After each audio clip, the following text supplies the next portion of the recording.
Let us open. Pledge to the Bible.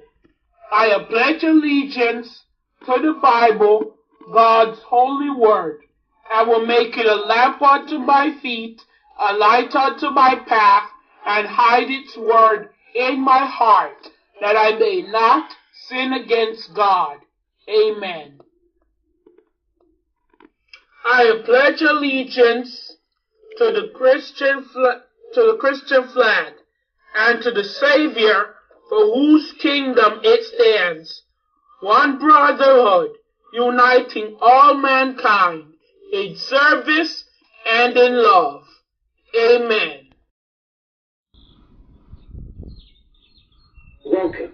Welcome. I'm really happy to see you here.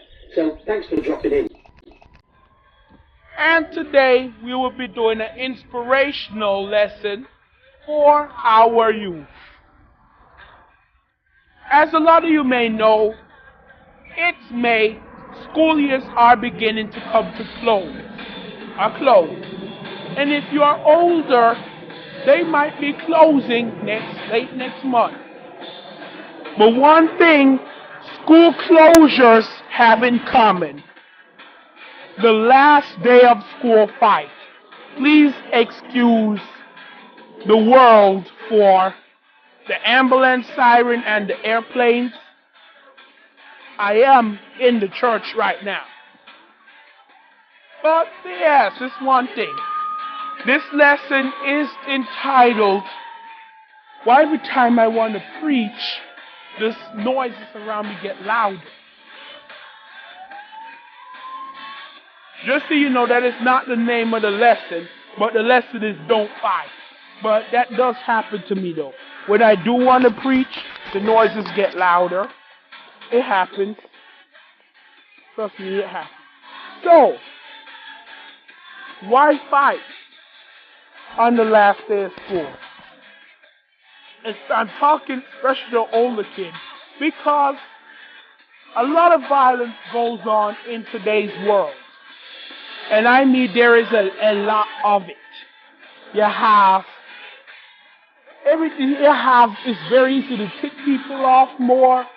It's very easy for people to get upset, want to punch all the time, because I had just gotten punched in the face myself 2 days ago, seemingly for no reason. I didn't do anything to that person that punched me by face, but I was just punched in the face. So that's one thing I will never understand. Why is the world so miserable, especially among the younger people today?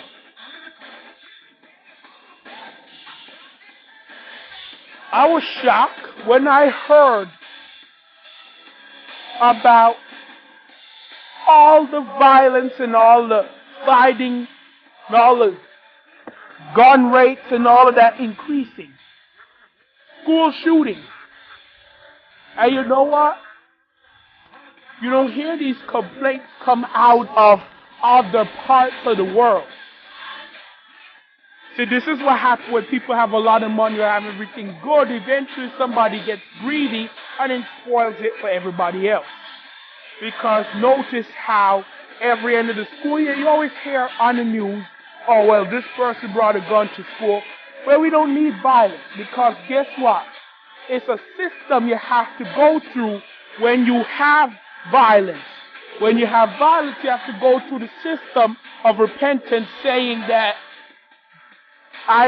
"Lord, please forgive my sins in the name of Jesus, for I have done wrong." There is a pretty good system you have to go through it. Guess what? When you don't use love, you're more likely to sin against others. Why are you putting yourselves in a hole when you could be lifting yourselves up? Why are you kicking people off the ladder when you could be bringing them up? And those, I say to you, do not return evil for evil, but return evil with good. That will be Romans chapter 11, verse 23.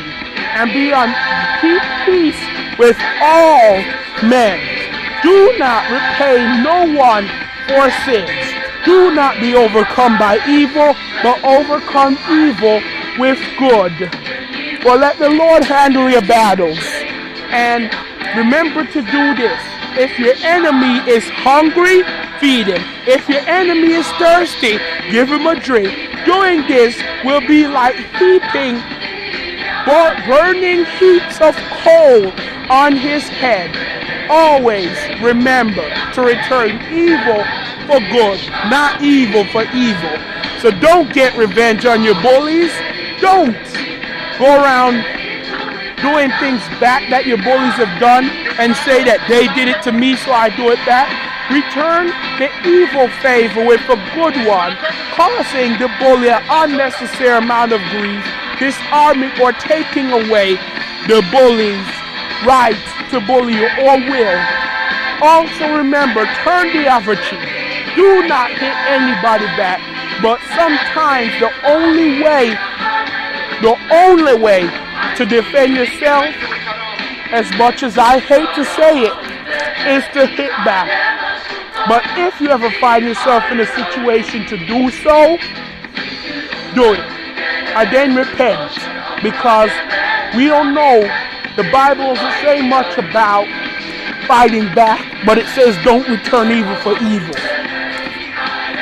But if you ever find yourself in a situation where you're forced to hit somebody, first, God will understand. Second, you should repent anyway.